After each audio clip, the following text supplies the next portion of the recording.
first I'm going to take this NYX brow gel on an angled brush, and I'm just going to slightly draw in those lines that look like hair strokes so that we don't get a very thick brow. All I'm doing is just filling in the natural shape. I'm going to make the ends slightly pointed and try and create a bit more of an angle out of it using the gel. I'm also going to use the mascara spoolie that's on the other end of the brush just to keep the product distributed properly.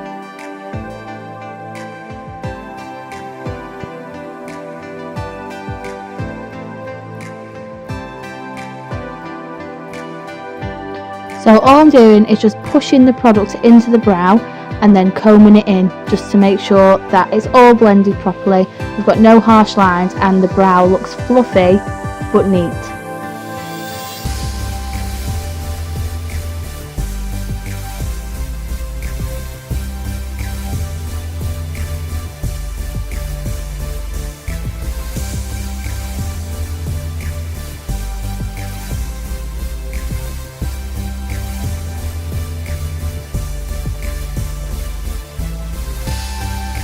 I'm then going to use this RCMA foundation palette, and I'm going to take one of the slightly warmer colours on a flat brush, and I'm just going to fill in Sophia's lids just so then we've got a really nice base ready for eyeshadow, especially when we're doing our dark shadow, because we want it to be really stuck to the lid and not creasing or moving anywhere. So this foundation palette is really good for that.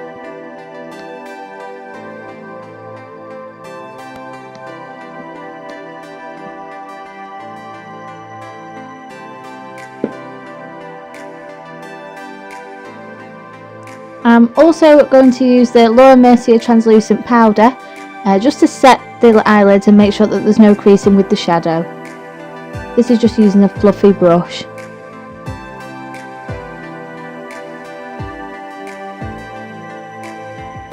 I'm then going to take the Violet Voss Laura Lee palette and use these three warm colours on the ends as my transition colours. So I'm going to start lighter and finish with the darker. This is just a Morphe fluffy brush that I'm going to start with that very light colour, and I'm just going to show you there. That is just going straight into the crease, as much of the lid as we can cover without going on the actual eyelid, just on the crease.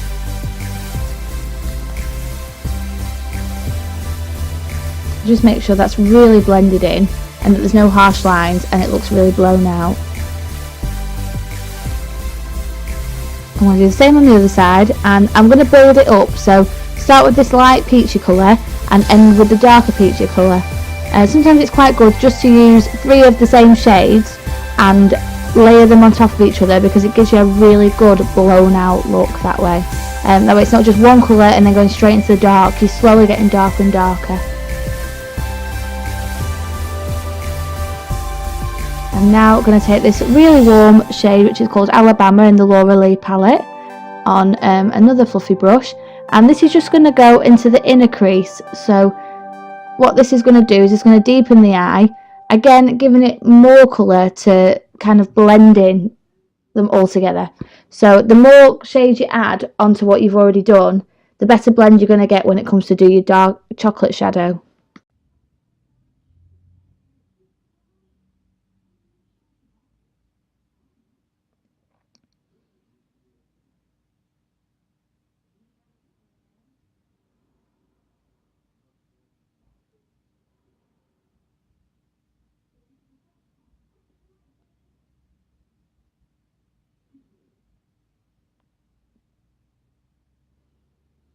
I'm going to keep going back in with this clean blending brush, which is like a concealer buffer, and then again just keep layering up the shades that we've used before. So the more you layer it up, the better blend you're going to get.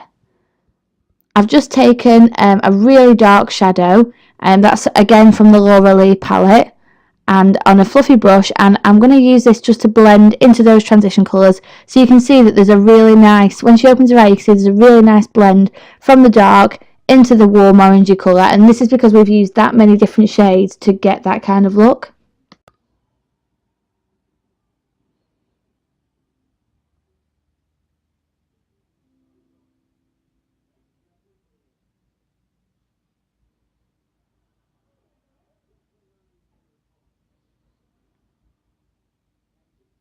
So as you can see, I'm just keep on blending, blending, blending. Even when you think you've finished, just keep going with the blending. It's really important, especially on the outer crease, blending into the transition colour. We really want some smooth lines.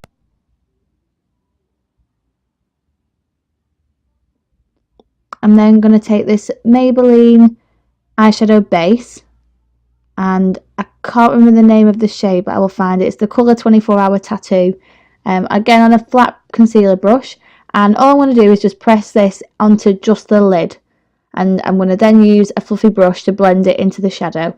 So what this is going to do, this is going to give us a really nice base for the shadow to stick to. That way we're not going to get any creasing or any moving, because when you're doing a full lid colour, it sometimes can be really difficult to get it to actually stick there. So I'm just taking a little bit of that last brown shade that we used, just using it to blend into the eyeshadow base. And again, going back in with the transition colours, just to make sure it's all really blended.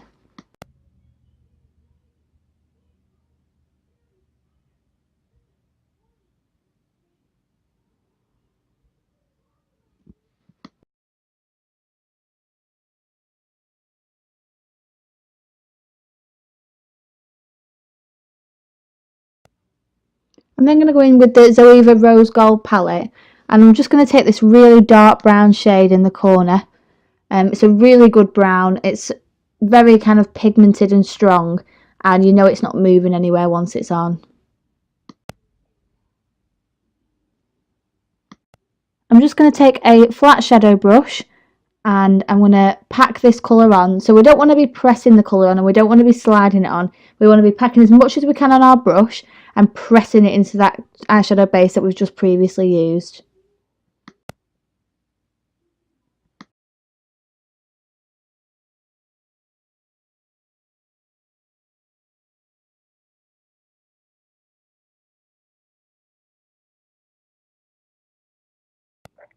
I'm just going to take a fluffy brush with a little bit of that brown on and just blend it into the transition colour again.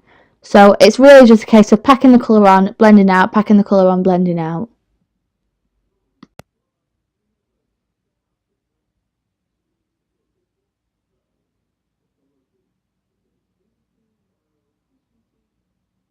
So as you can see, we're just packing that colour on again, just making sure that you keep dipping it into your shadow, packing it straight on, really pressing it in as opposed to swiping it on, and then going in with your other brush and blending that through.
I'm then going to use my favourite highlight shade for the brow bone, and this is MAC Nylon.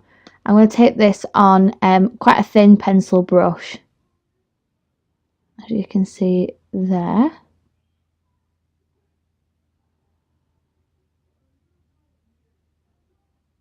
And I'm just going to place this into the brow bone. Sometimes I would also place this colour on the tear ducts, but because this is such a dark eye, I tend to just stick with the brow bone. I'm going to use this NYX Vinyl Liquid Liner, and I'm just going to do a little bit of a wing. Because Sophia has got individual lashes on, it can make it a little bit difficult to get a very, very straight wing. So your best bet is to just do it little bit by bit, as well as you possibly can. I do go over it again once the lashes are on. When you're doing your client, you want to be constantly getting them to open their eyes, checking that the wing's the same on both sides, and if it's not, correcting it just that little bit. Sometimes less is more with the liner, so I tend to just get my client to open their eyes so I can have a check. and I'm going to again go over it once I've got the lashes on. And then just going to fill in Sophia's waterline with a black Kohl pencil, and I'm also going to go over that again with a black shadow, and this is just to set the product, to make sure that sometimes, like when you're on a night out, or if you're anything really, if you get a bit hot, the eyeliner can run, and we really don't want that. So setting it with that little bit of black shadow on a thin brush is just going to stop that from happening.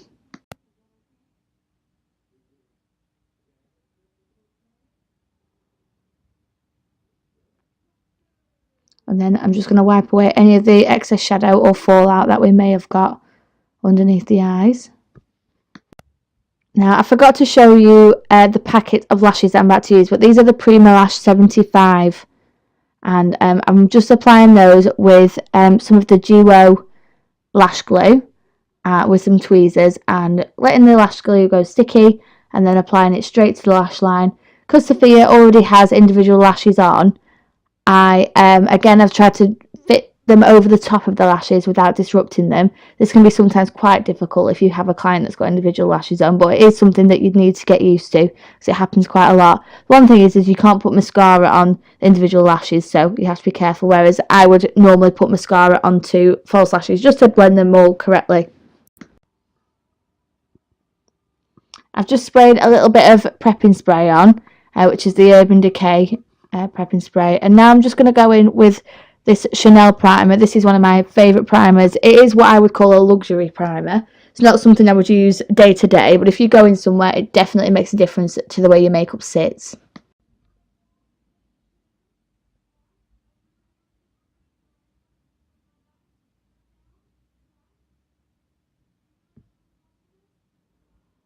And then I'm just going to go in with this NARS illuminator, and this is in the shade Copacabana. And I'm going to just take it on a brush, as you can see here, like a flat foundation brush. And I'm just going to run it along all of her skin, mainly concentrating around the cheeks area where I would highlight.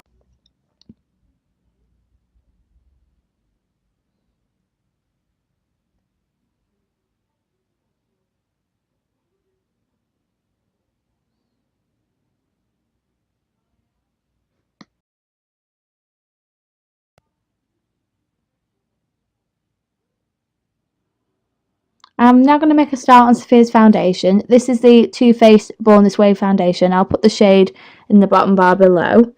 And I'm just going to take a flat brush and place the foundation kind of all over the face. It doesn't have to be neat, because I am going to blend it with a beauty blender. This is another way that I apply foundation. In my last video I did it with a brush, but this is usually the way I do it with my clients, just because I have that little bit more control, and I feel like the beauty blender gives it a really nice airbrush finish. The beauty blender I'm using is the original beauty blender from the actual beauty blender brand, and even though there are a lot of dupes out there, I really don't think you can get better than the original. And a lot of my clients do say, oh, that feels really soft, you know, why is that? And that's because it's the original beauty blender brand.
I'm going to use two concealers today, and this is the MAC Pro Longwear Concealer in NC20 and also the Kat Von D Lock-It Concealer, which again is another one of my favourites.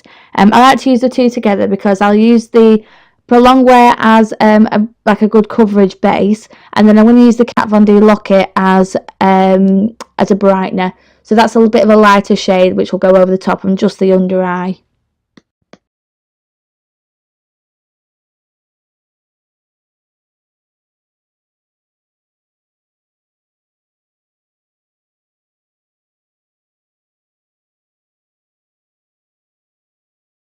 The areas that I've put all the concealer in is the areas that I really would like to highlight. So yeah, it's usually, like I said, the inner portion of the face.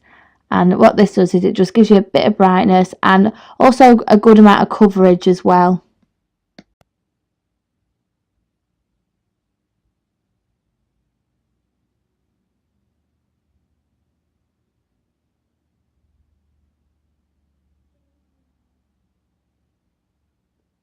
So I'm going to put the Lock-It concealer just not directly under the eye, just on kind of almost on the cheekbone. So that's where I want it to be quite a bit brighter. I always think a bright under eye gives a bit more of a youthful appearance, and it just looks really, really glam once it's all set.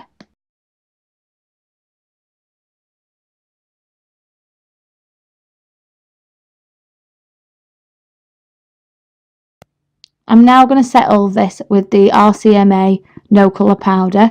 The reason why we set the under eye is to make sure that it doesn't crease at all. So anything we do with cream should be set with powder, depending on the skin type. Sophia's got like a more of a normal / combination skin type, so I can get away with setting the under eyes so intensely.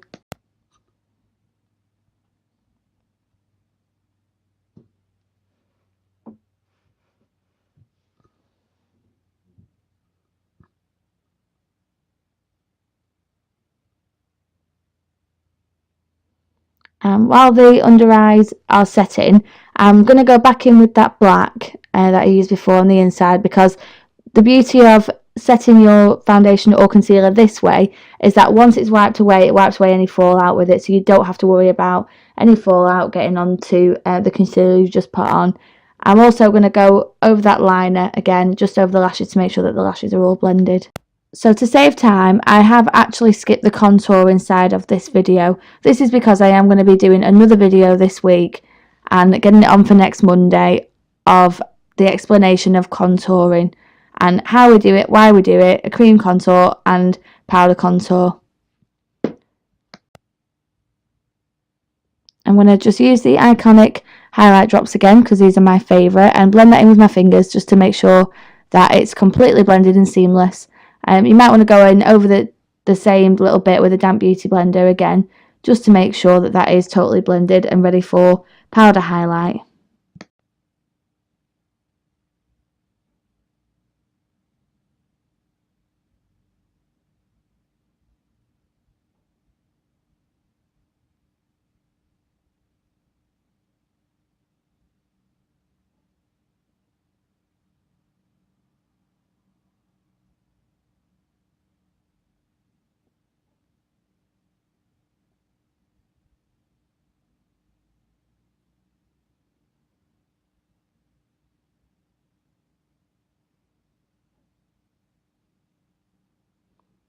I'm also going to put a little bit of highlight on the end of the nose. I really think that this really finishes off the look. It's something I never used to do until recently, but I really do think it makes a difference and gives you that extra bit of glow.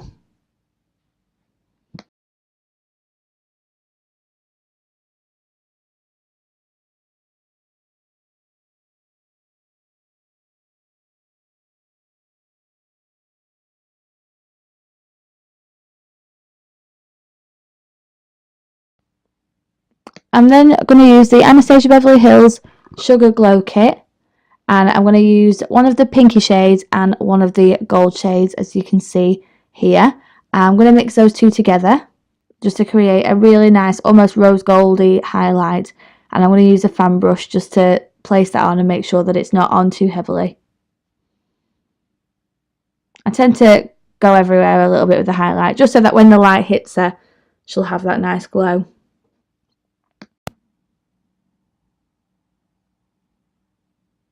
And then I'm going to use the Milani lip liner. This is in the shade Natural. And I'm just going to line Sophia's lips all around the outside and maybe slightly overline them, just because she likes her lips to look really full.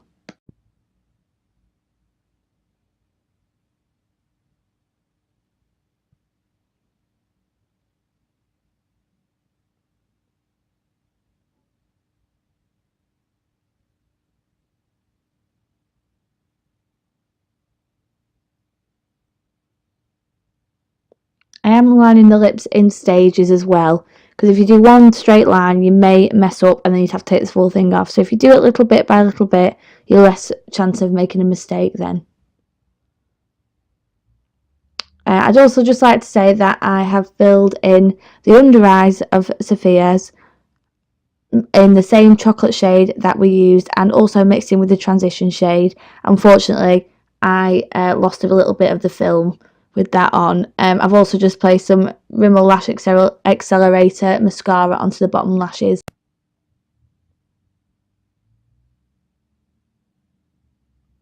This is the Milani lipstick. I will post the shade in the bottom bar because I can't remember what it's called. And I'm just going to use the lip brush and just paint this. This is more of a matte shade, and it's a beautiful like pinky nude. And I'm going to put a gloss over the top of this just to finish it off with a glossy lip.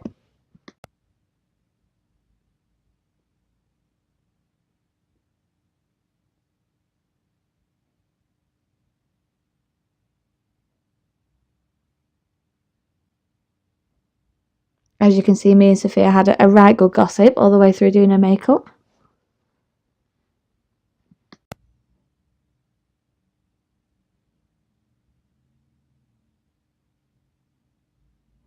I'm going to use the NYX Butter Gloss. This is in the shade Fortune Cookie, and it's one of my favourite shades.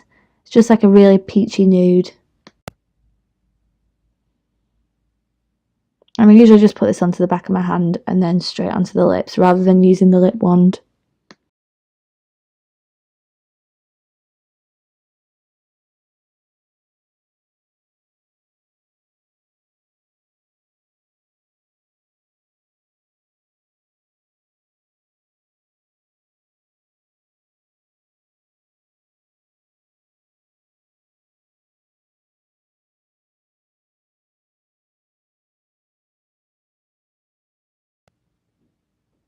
I decided at the end that I wanted to add a little bit of a sparkle to the eyes, so I then went in with this Milani.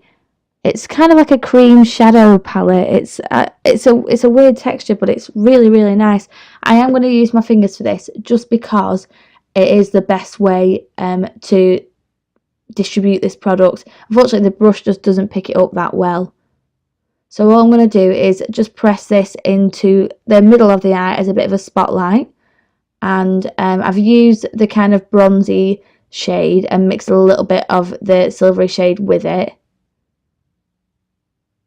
And I'm just going to push that in and then blend it through with the brush.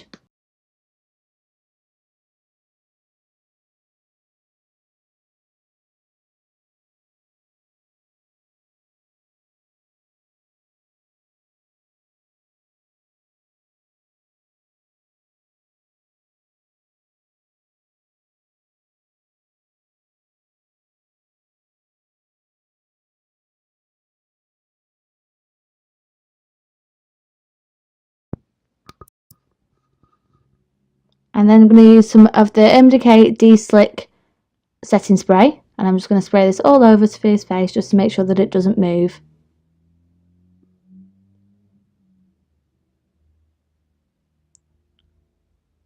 And now we have the final look.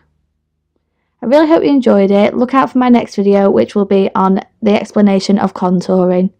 Bye!